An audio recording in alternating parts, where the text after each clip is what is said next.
Здравствуйте, я Арстагалиева Амина, ученица 8 А класса, школа-лицей номер 41, город Уральск, Западно-Казахстанской области. Хочу познакомить вас с своей презентацией профессии будущего. Это 10 профессий будущего. И смотря на этот список, я выбрала биоинженерию и нейробиологию, так как эти профессии тесно связаны друг с другом.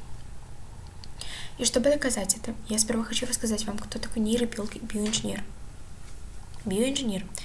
Биоинженеры – это ученые, которые при помощи передовых технологий решают проблемы живых существ и природы в целом. Такие специалисты нужны везде, от медицины до сельского хозяйства. Нейробиология – наука, изучающая устройство, функционирование, развитие, генетику, биохимию, физиологию, патологию нервной системы. Изучение поведения является также разделом нейробиологии. Что делает нейробиолог? Нейробиолог занимается исследованием мозга, изучением принципов его работы, он участвует в разработке систем искусственного интеллекта, занимается вычислительной нейронаукой. И также нейробиология делится на разные виды, как нейроинформатика и нейролингвист. Это дополнительная информация. И 3 причины изучать нейронауку. Во-первых, это интересно. Человеческий мозг состоит из загадок, над которыми бьются целые поколения врачей и исследователей. Нейронаука исследует психические расстройства, врожденные дефекты, влияние со стороны лекарств, искусства, цифровых устройств. И, быть может, именно вы наденете халат и измените наш мир. Во-вторых, вы почувствуете себя детективом. Там, где не справляются традиционные исследователи, находят решение специалист по нейронаукам. Например, при постановке диагноза нейробиолог может быть точнее врача. В-третьих, вы получите высокооплачиваемую работу. Это престижное и востребованное направление по всему миру, и особенно в США. Это означает, что если мы будем развивать эти профессии, и также в Казахстане смогут стать высокооплачиваемой работой. И также мы имеем минусы нейробиологии в Казахстане. Минусы в Казахстане нет соответствующих специалистов для обучения нейробиологии, и также соответствующих мест работы. И на данный момент в Казахстане имеется только один вуз, который обучает нейронауку, это КАЗНУ. И нейробиология – наука, которая может подойти не всем. То есть, обучаясь, мы должны понимать, что терпение, а также желание, чтобы узнавать что-то нелегкое, должны стоять на первом месте. Обучившись за границей, могут появиться сложности, приехав в Казахстан. Именно в Казахстане, возможно, вы не найдете подходящее место работы или же подходящие технологии для изучения своей работы и именно технологий, которых вы нуждаетесь. И думаю, что эти проблемы нужно решать, и именно развив эти профессии. И плюсы нейробиологии в Казахстане. Изучая много в нашей стране, мы также можем поднять и превратить минусы в огромные плюсы. Например, если увеличить количество нейробиологов, наша страна также может открывать новые возможности для следующих поколений. У нейробиологов работа, учеба может длиться многие годы, поэтому их зарплата также будет соответствовать. Если мы увеличим количество нейробиологов, сможем также развить технологию, а именно биоинженерию. Это означает,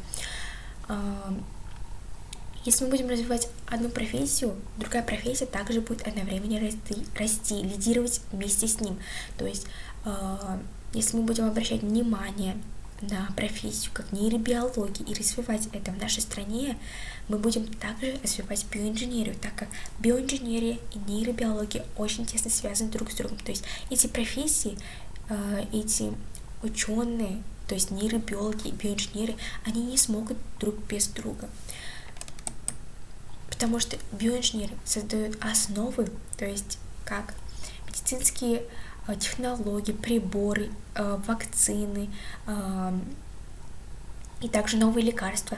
Но именно нейробиологи изучают это, используют эти технологии, и с помощью этих медицинских приборов, технологий они изучают что-то новое, или же, например, мозг.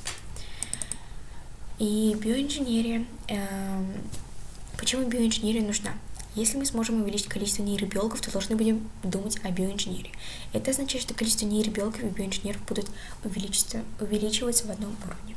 Чаще всего специалисты работают в медицине, фармацевтике и генетике. Результаты их труда – вакцины и новые лекарства, аппараты для обследования и сложных процедур, протезы и импланты, кардиостимуляторы и прочие медицинские приборы. И также, как дополнительная информация, Для людей, которые, возможно, хотят выбрать эту профессию, хочу рассказать о топ-вузах, которые сейчас на данный момент популярны и которые на данный момент обучают, развивают нейронауку, нейробиологию. Это University of Toronto, Канада. В Университете Торонто нейронауки можно изучать на одном из двух факультетов социальной науки или психологии, также тут имеется дополнительная информация. И University of California, Сан-Диего, это USA. Студенты этого курса изучают нервную систему на нескольких уровнях: молекулярную и клеточную биологию, электрофизиологию, систему мозга, вычислительных сетей, поведение человека, а также моделирование. University of Melbourne, Australia. На программе Мельбурнского университета вы узнаете, как функционирует человеческий мозг, от строения нервных клеток и нейронных цепей до нервных систем и их влияния на поведение человека. И в конце студенты получают одну из двух степеней: бакалавра наук или бакалавра биомедицины. То есть это означает то, что развив эти профессии в Казахстане, многие люди, молодые поколения будут иметь шансы для яркого будущего. И я надеюсь, что я смогла доказать то, что нейробиология и биоинженерия, они очень нужны для нашего будущего, для того, чтобы наша страна развивалась, чтобы наша страна не отставала медициной от других стран. И также, я думаю, то, что я смогла доказать, то, что нейробиология и биоинженерия, они очень нужны друг другу, то есть они тесно связаны. И спасибо за внимание.